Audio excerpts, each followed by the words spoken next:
Não tinha essa opção. Não tinha essa opção.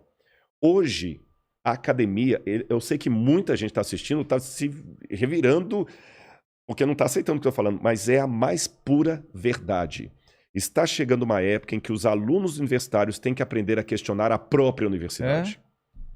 Porque esse é o papel da universidade. Fazer o aluno ser mais do que simplesmente o refletor do pensamento alheio. Reproduzir o pensamento alheio. E hoje nós estamos produzindo acadêmicos em série. Você vê as pesquisas, as teses, os artigos científicos, é material em série. Você está entendendo? Especialmente na área de humanas, que é a área que eu sou. Não estou falando de todas. E se você, hoje, fala assim, peraí, mas eu discordo dessa visão aí do professor. Acabou. Não tem mais vez para você.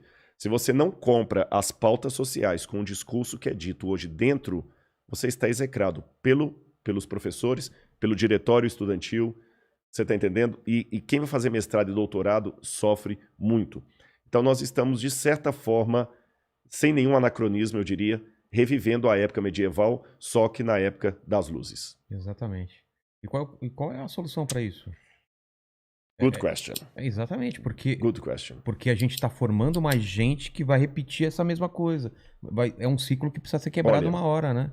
Para responder qual a solução para isso, e vai ter que ser quebrado, eu vou dizer duas coisas para você.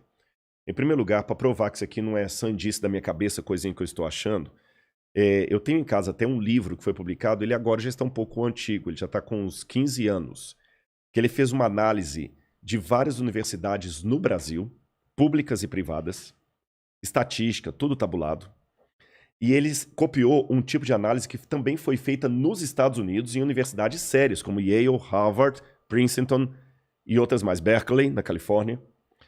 E essas pesquisas mostraram que o índice de pensamento próprio e positivo e pessoal, melhor dizendo, pensamento pessoal de alunos universitários é baixíssimo. Então. A falta... Formular ideias próprias, pensamentos baixíssimo, próprios. Baixíssimo. A incapacidade de alunos de grandes universidades, do Brasil e do exterior, de produzir um texto com ideias próprias é baixíssima. Alunos, nota A, que quando você pergunta para ele questões conteudistas, ele gabarita. Ele repete com precisão tudo que o professor falou, o mantra todinho. Mas quando você tira o conceito colocado, inculcado em sala de aula e fala assim, agora se vira sozinho, ele não sabe se expressar. Dificuldade de se expressar por escrito. Por que a gente até brincou que livro é cultura inútil? Porque agora mesmo muitos alunos com diploma não querem mais ler um livro dessa grossura.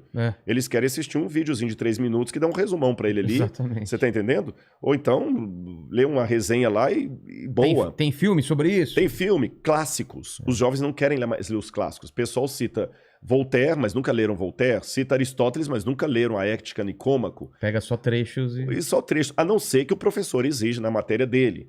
Olha, eu quero aqui que vocês leiam, eu estou dando uma matéria para vocês, por exemplo, aqui de Nietzsche, e eu gostaria que vocês lessem o Anticristo de Nietzsche, de capa a capa, beleza.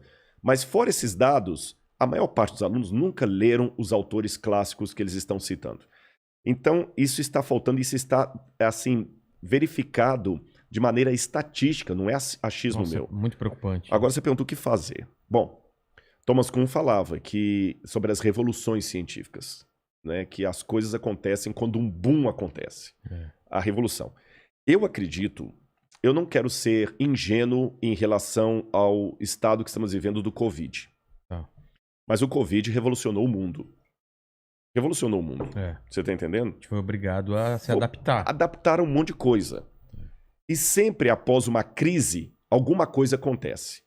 Apesar de eu não ser, como falei, ingênuo a ponto de acreditar naqueles mantras, agora o pessoal ficou mais solidário, o pessoal ficou mais otimista, mais legal, mais da hora. Não, pelo contrário. Agora que as crises afloraram mais ainda. Agora que tem um monte de marido matando mulher, mulher matando marido, professora desesperada pedindo a escola para levar os meninos de volta. Mas apesar disso... Casamento terminando, gente não aguentando mais conviver. Essas crises também produzem heróis. Eu vou contar uma coisinha para você. É interessante que na linguagem que as pessoas têm da antropologia, cada um tem uma visão em relação ao ser humano. Sim. Aqueles que seguem mais a ideia de Rousseau, que escreveu o Emílio, Rousseau era um camarada super otimista. O que é que o Rousseau falava em síntese? O ser humano, ele nasce bom. A sociedade que o corrompe. E nós vivemos hoje uma geração de herança filosófica rousseauiana. Por isso que muita gente hoje quer criticar o Estado. O problema do Estado. A culpa sempre é do Estado. A culpa é do Estado. Você está entendendo? O sujeito está lá, matou a mãe e o pai, bateu no liquidificador e misturou com batata e abacate, bebeu aquilo como vitamina. O cara é um demente. Não, mas é o Estado. Não deu condições. Não deu condições, ele foi estuprado na infância e tudo mais. Ou seja, a culpa é do Estado. Então, hoje, o mecanismo, que para mim já está há tempos considerado fadado ao fracasso, a ideia hoje é: vamos consertar o Estado, aí nós vamos ter bons cidadãos. O que para mim é uma ideia ridícula. Sabe por quê? Hitler consertou o Estado alemão. Hitler pegou uma Alemanha... Se eu avaliar Hitler do ponto de vista administrativo, econômico, político, Hitler merecia um prêmio Nobel. Só que o camarada... Como quase ganhou. Quase ganhou. Só que o camarada era um demônio. Porra! Pô, 6 milhões de judeus nas costas dele. Não tem uma figura mais próxima do demônio do que Hitler. Mas só que ele não deu um tiro. A gente fala muito do Hitler, mas esquece que Hitler não deu um tiro. É verdade. Ele não assassinou diretamente ninguém. É o poder da palavra, das ideias. Das ideias, numa Alemanha que é o berço da cultura. Pelo menos. Não eram burros, eram pessoas cultas. Pelo contrário, até hoje. Um dos meus doutorados é em teologia. Então... E a gente, para fazer doutorado em teologia, você tem que estudar pelo menos um pouco de alemão, porque tem palavras em alemão que não se traduzem na filosofia e na teologia. Que é impossível, né? Não, a Alemanha... quer dizer uma coisa e aquilo... E é só aquilo em alemão. Você entendeu? Zeitgeist. Zeitgeist, o espírito do tempo. E né? mesmo assim não é o significado mesmo. Não é. Schadenfreude, que é uma alegria na desgraça. Então tem muita coisa. Eu não falo alemão, mas eu tive que aprender um pouco de alemão para poder entender o pensamento alemão. Senão não dá nem para dialogar com os filósofos alemães. E a Alemanha nos deu Heidegger, Goethe, Wagner, Nietzsche. Olha, isso eu não fui nem para a área das... Falei de Wagner, mas nem fiquei muito na área das artes, só da filosofia. Hegel. Então, quer dizer, a Alemanha, apesar de toda essa influência intelectual, de peso... Foi levada por um cara... Foi levada por um cara que nem alemão era, medíocre. Você entendeu? Medíocre, como pintor. Exatamente. Fracassado. Frustrado, né? Baixinho. Ruim de cama, porque até com as mulheres ele tinha problema. Ele contraiu sífilis na juventude, nunca conseguiu se recuperar com aquilo. O Hitler era tudo que você pensa de um cara tapado. E ele conseguiu convencer um país arranjado, intelectual.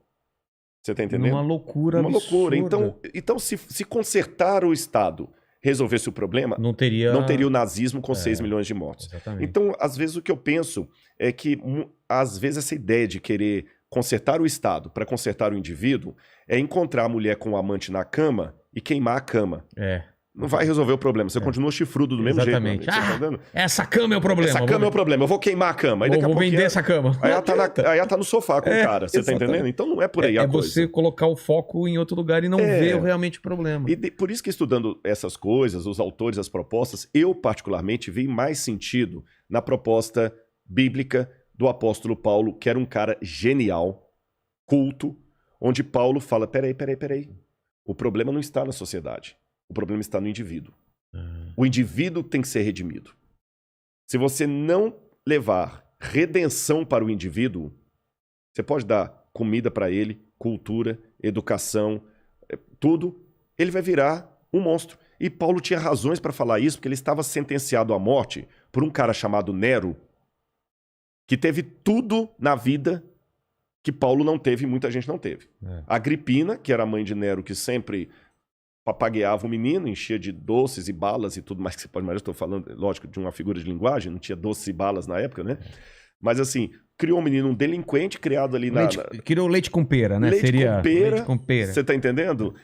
A mulher, desculpa a expressão, seu dando para todo mundo ali para poder fazer com que o filho dele crescesse. Delinquente, você vê o que Tácito contra da vida de César, como ele foi na adolescência, um menino vulgar, criado com tudo ali. e virou aquele monstro. Quer dizer, se o problema fosse a falta de oportunidades, Roma não produziria um Calígula, um César, ou um fraco de um Cláudio,